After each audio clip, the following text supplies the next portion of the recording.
अस्सलामुअलैकुम नाजरीन, आपको स्पेशल रिपोर्ट दिखा रहे हैं। इंडिया में कोरोना की बिगड़ती हुई सूरत हाल और इंडियन हुकूमत कोरोना की रोकथाम में मुकम्मल तौर पे नाकाम।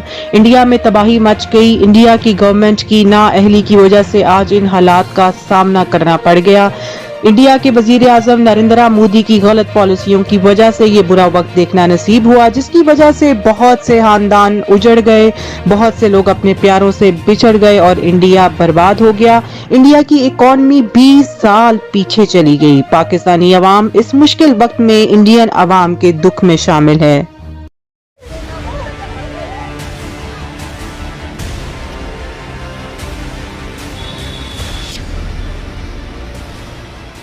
कह रहे बेड नहीं है, पे पेशेंट नहीं लिया जा रहा है। SpO2 इसका बहुत लो है। कहाँ बेड खाली? यहाँ पे ग्राउंड जीरो पे आके देखो ना, कुर्सी पे बैठे बैठे बात नहीं होती। इसकी माँ मरती है उसको पता चलता है। डॉक्टर ने ये लिख के दे दिया, कह रहा अपने पेशेंट को उठाओ और लेके भाग जाए ऐसे। हम फटाफट इनको दिल्ली के हॉस्पिटल में घुमाया, कहीं बेड नहीं मिला, फिर गाजियाबाद लेकर आए। यहाँ पे इन्होंने कोविड में डाला और जहाँ कोविड सेंटर है वहाँ रिपोर्ट नहीं हो रही। 2-3 घंटे से मैं खड़ी नहीं है, नहीं दिया तो इन्होंने नहीं दिया।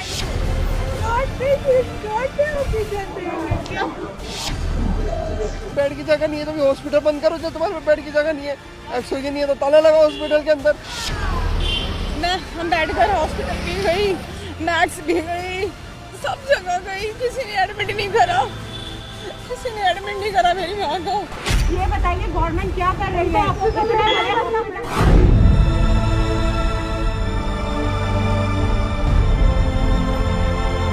और कितना दर्द सहे लोग। कब तक यूं ही तड़पते रहे?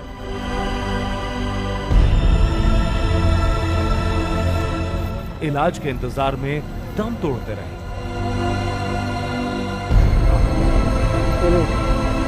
कर्नाटक के भीतर की इन तस्वीरों को देखकर जितना दुख होता है उससे ज्यादा गुस्सा आता है।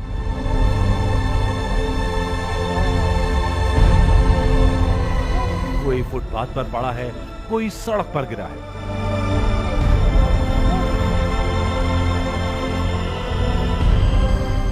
किसी को नहीं पता कि सांसों के संघर्ष में कौन सा पल उनकी जिंदगी का आखिरी पल बन जाए, और सिर्फ इसलिए क्योंकि खोखले दावों पर चलता ये सिस्टम इन्हें इलाज के लिए अस्पताल में एक बेड तक नहीं दे सकता।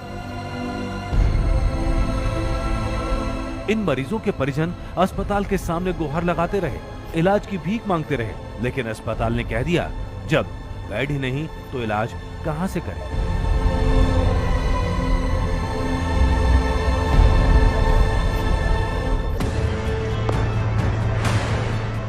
और ये हाल किसी एक जगह का नहीं। बीदर से करीब 1500 किलोमीटर दूर एम्बुलेंस में बैठी इस बुजुर्ग महिला ने कई अस्पतालों के चक्कर लगाए। उनकी सांसें कम होती जा रही थी, लेकिन ना बेड मिला, ना ऑक्सीजन।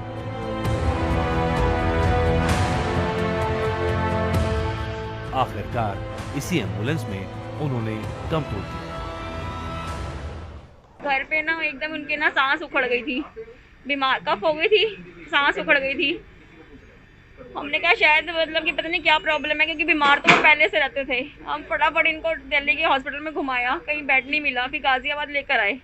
यहाँ पे इन्होंने कोविड में डाला और जहाँ कोविड सेंटर है वहाँ रिपोर्ट नहीं हो रही। कह रहे रिपोर्ट के लिए 5 किलोमीटर दूर आप एक हॉस्पिटल है, वहाँ से पहले रिपोर्ट करवा के आओ, फिर हमारे यहाँ 5 किलोमीटर वापस आके एडमिट कराओ। इतनी देर में ट्रैवलिंग में मेरी मम्मी पूरे हो गए।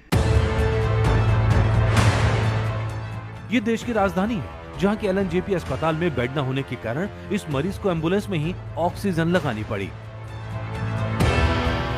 वहीं बिहार के आरा में मरीज अस्पताल की जमीन पर पड़े हैं, क्योंकि यहाँ के सारे वार्ड भर चुके हैं। लेकिन इसी बिहार की एक और तस्वीर बेहद चौंकाने वाली है। एक तरफ जहां देश भर के मरीजों के लिए बेड कम पड़ रहे हैं, वहीं सड़कों पर तो कहीं अस्पताल की जमीन पर लोग इलाज के इंतजार में तड़प रहे हैं। वहीं बेतिया के इस अस्पताल में 50 से ज्यादा वेंटिलेटर बंद पड़े हैं, और इसकी वजह है स्वास्थ्य विभाग की लापरवाही। कोरोना के बढ़ते कहर के बीच ये वेंटिलेटर कितने लोगों की जान बचा सकते थे, लेकिन वो तो तब होगा जब इन्हें इस्तेमाल किया जाएगा। बेतिया के इस मेडिकल कॉलेज में कुल 62 वेंटिलेटर हैं। फिर भी यहाँ पिछले 10 दिनों में 12 कोरोना मरीजों की मौत हो चुकी है। आज से 2 दिन पहले हमारे सामने में और बिना ऑक्सीजन के मरा है आदमी। ऑक्सीजन रहते हुए भी कोई डॉक्टर उसको ऑक्सीजन नहीं दिया गया है और मर गया, वो बेड से गिर के नीचे मरा है। सिस्टम की इससे बड़ी लापरवाही नहीं हो सकती कि अस्पताल में वेंटिलेटर बंद पड़े रहें और मरीज दम तोड़ते रहें। और ऐसा सिर्फ यहाँ इसलिए हो रहा है क्योंकि यहाँ वेंटिलेटर चलाने वाला कोई टेक्नीशियन ही नहीं है। ये सारे वेंटिलेटर करीब 4 महीने पहले इस अस्पताल में आए थे और तब से ऐसे ही पड़े। सवाल है इस दौरान इन्हें इस्तेमाल में क्यों नहीं लाया गया।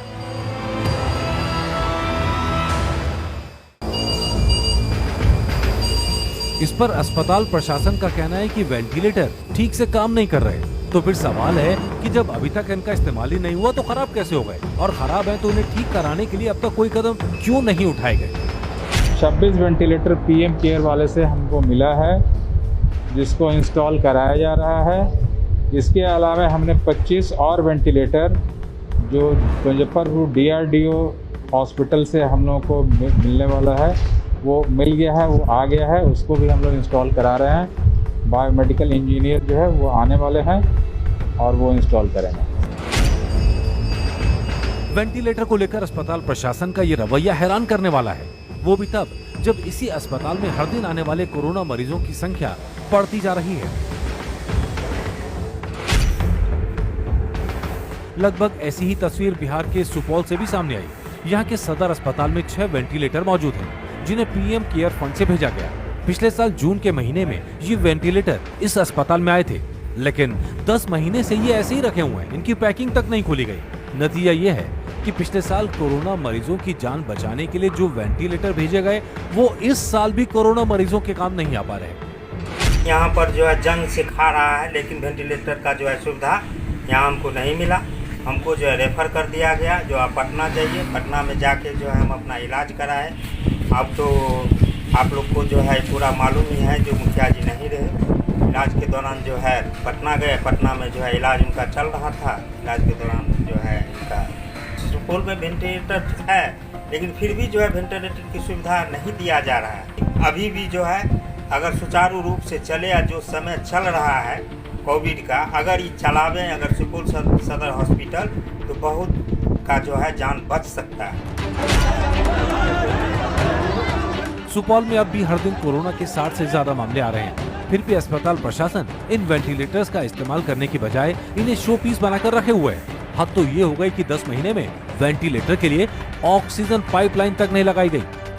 वेंटिलेटर 4 पीस जून में आया था, उसके 2 महीने के बाद 2 पीस और आया था, और जिसको इंस्टॉल तो किया गया है, और बाकी जो इसमें प्रक्रिया है ऑक्सीजन गैस पाइपलाइन इस सब का, वो अभी नहीं हुआ है, तो होने के बाद ही स्टार्ट होगा।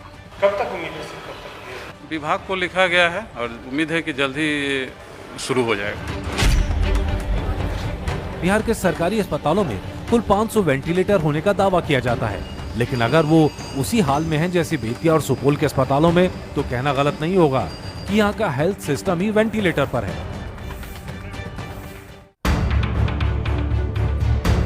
विकास के हर वादे को साकार करता हुआ ये यूपी के गोंडा का कोविड हॉस्पिटल है।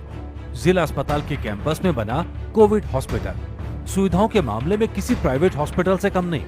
कोविड टेस्ट से लेकर मरीजों के इलाज तक की सारी व्यवस्था यहाँ की गई है। हमारे पास अनवरत ऑक्सीजन सप्लाई मौजूद है। एक दूसरी व्यवस्था है बाईपैप, जिसको हम मास्क जैसा ही होता है, हम ज्यादा ऑक्सीजन सप्लाई कर सकते हैं। इन सारी सुविधाओं के साथ इस अस्पताल में 17 वेंटिलेटर भी मौजूद हैं। लेकिन फिर भी यहाँ अगर कोई गंभीर मरीज आ जाए जिसे वेंटिलेटर की जरूरत हो, तो उसे दूसरे अस्पताल भेजना पड़ता है, क्योंकि वेंटिलेटर चलाना यहाँ किसी को आता ही नहीं। वेंटिलेटर तो मौजूद है, लेकिन वेंटिलेटर अभी उतना सक्षम नहीं है। हमारा स्टाफ उस काम के लिए वेल इक्विप्ड नहीं है। सोचिए ये हाल है उस अस्पताल का जिसे खास तौर पर कोविड मरीजों के इलाज के लिए बनाया गया और जिसका उद्घाटन खुद मुख्यमंत्री ने किया। कुछ ऐसा ही हाल मध्य प्रदेश के होशंगाबाद जिला अस्पताल का भी है। यहाँ मरीजों के परिजन सिविल सर्जन के सामने मदद की गुहार लगा रहे हैं, लेकिन उन्हें बिना इलाज के लौटा दिया जा रहा है। वो मैडम से ही बोलो, वो बात करेंगे, अगर बेड होगा तो हम भिजवा देंगे। मेरे पास बेड होगा तभी तो करूंगा। आपका मेरे भोपाल का बेड मैं थोड़ी दिलवा सकता। मैडम के पास नंबर है, मैडम भोपाल बात कर लेगी तो वही बोलेंगे तब हम रेफर कर पाएंगे ना।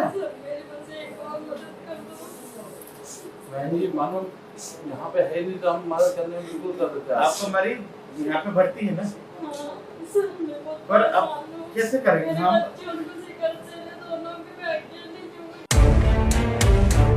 संसाधनों की कमी का हवाला देते हुए यहाँ आने वाले बहुत से मरीजों को इसी तरह लौटाया जा रहा है, जबकि सच यह है इस अस्पताल के अंदर 4 वेंटिलेटर मौजूद है, पर क्योंकि उन्हें चलाने वाला कोई नहीं इसलिए वो बंद पड़े। वहीं बिहार के मुजफ्फरपुर में पिछले साल 500 बेड की क्षमता वाले पीएम कोविड केयर अस्पताल को बनाया गया। इस अस्पताल को भी सारी सुविधाओं से लैस किया गया, लेकिन इस साल इसे बंद कर दिया गया, जिसके कारण मरीजों का सारा बोझ उस सरकारी अस्पताल पर आ गया जिसमें सिर्फ 110 बेड है। नतीजा ये कि शहर में कोरोना के बढ़ते मामलों के बीच लोग इलाज के लिए इधर से उधर भटक रहे हैं।